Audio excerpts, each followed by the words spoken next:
Hi, guys. Welcome to the Cozy Reverie podcast. I'm your cozy host, Trisha, and this is our New Year episode for 2026. We'll be talking things all New Year, how we're getting organized, New Year's resolutions, ways we can upgrade and update our lives to bring fresh energy into the new year. Now, we're talking about the Gregorian New Year, right? The one that started January 1st. New Year might be different for you. There's also the Lunar New Year that starts in February. It's going to be turning into the year of the horse. We're actually still in the year of the snake, guys, as this podcast is being recorded and launched. There's also the astrological New Year around the spring equinox, March 20th or 21st of every year. That's the time of year that I think is the actual New Year. But I will never drop an opportunity to use the collective energy that we all experience around this time of January 1st to catapult my life into new directions because I love a good feeling of momentum and a good springboard into transitions, transformation, change. Now, don't get me wrong, at the end of December, I felt like, what's the point?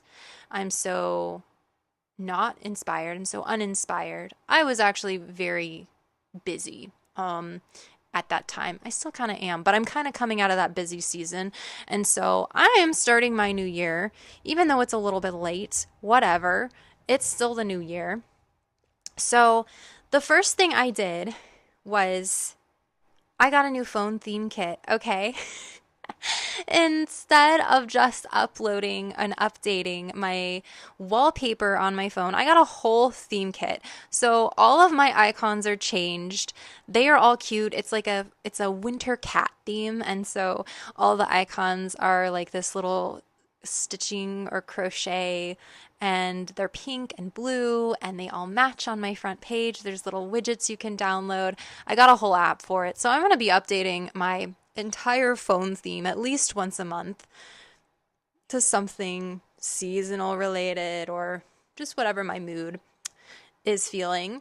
So that felt really good. I spend a lot of time on my phone, as we all do, even though all of our goals is to spend less time on our phone.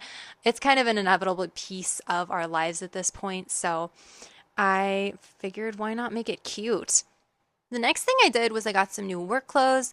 My pants actually ripped in the crotch, and so I needed new pants. So it's not like I just did it because it was a new year. I did it because I needed new pants, but the timing lined up very well, and I was actually putting off getting new pants. I was just going to wear the same pair every day and just wash them frequently, but I felt like, okay, new year, new excuse to actually get a second pair of pants. So I did that. I got some new bras also, which I had not updated my bras. This is going to sound crazy, but it's been 10 years, except for my sports bras. So I do get new sports bras. Those wear out more quickly because I wear sports bras more often. And I'm also like doing more activities in my sports bras.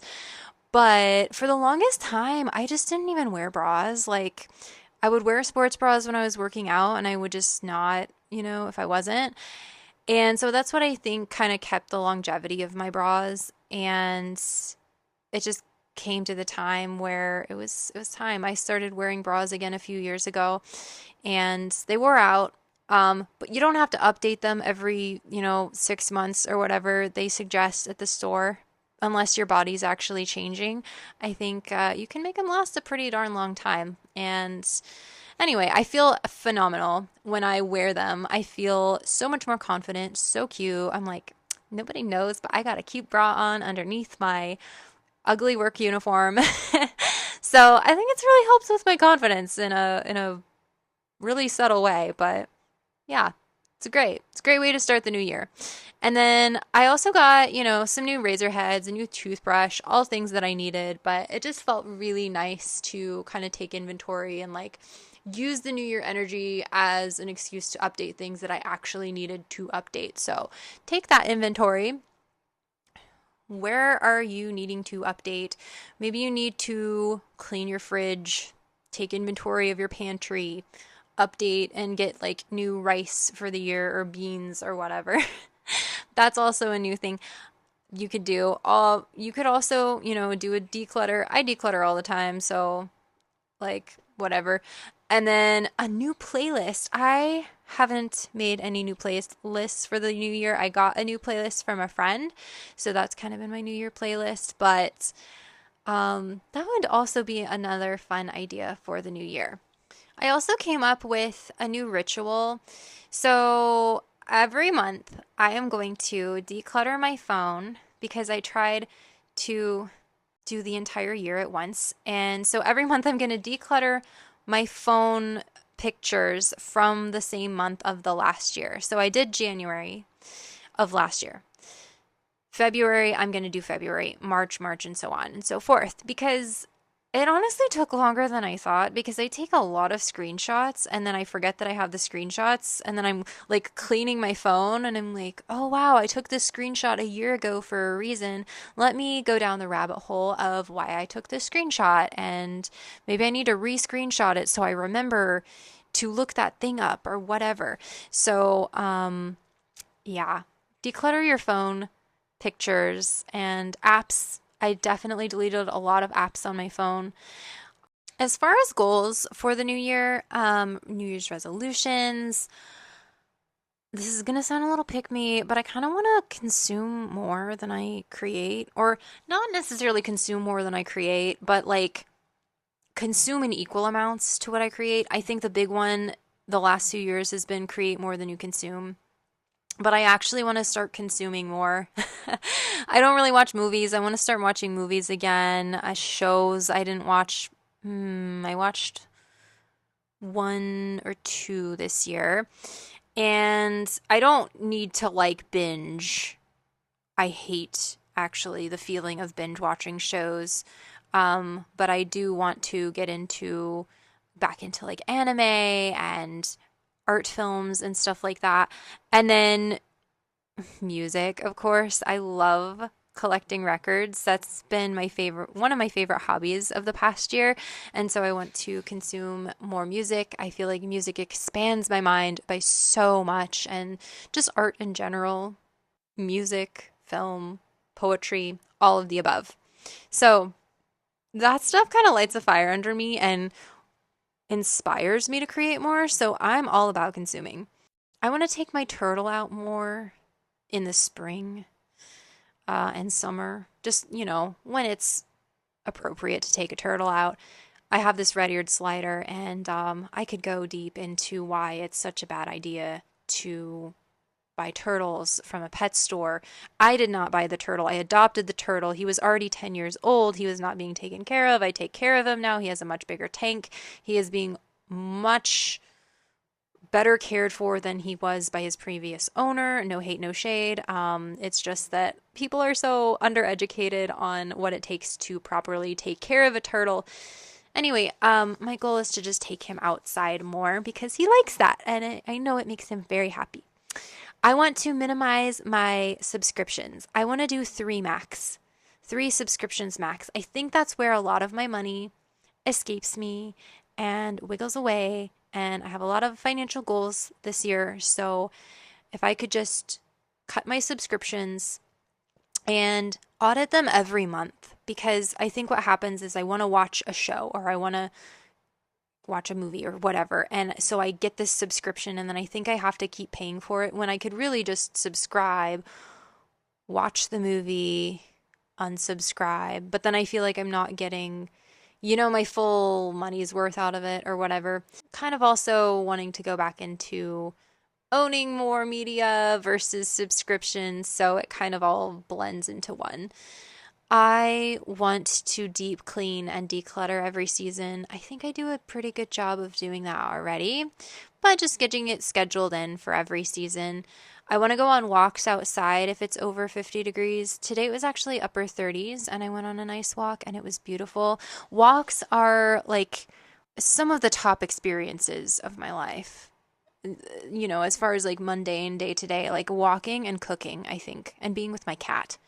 I have a lot of yoga teaching goals too.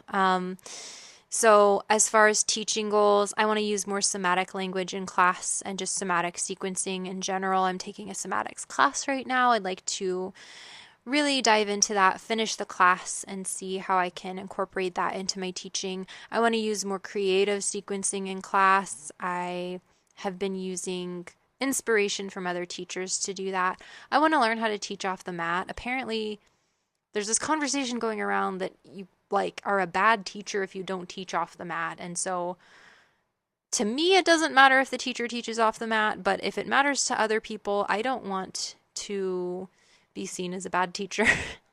So if it matters to other people, I will learn to teach off the mat. There's a studio I want to go to that's local that is fairly new.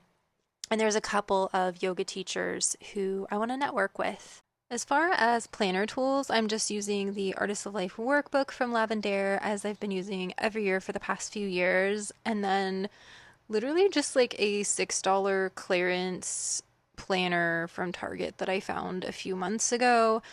I really feel like budget planners do just as good of a job as the expensive one. I've definitely gotten over like my happy planner phase and any kind of branded planner. I'm just really over it. I still have my planner stickers, quite a few of them, so I'll use those in my regular planner where it makes sense, but as long as it can function as a planner, I'm not really worried about the aesthetics as much as I used to.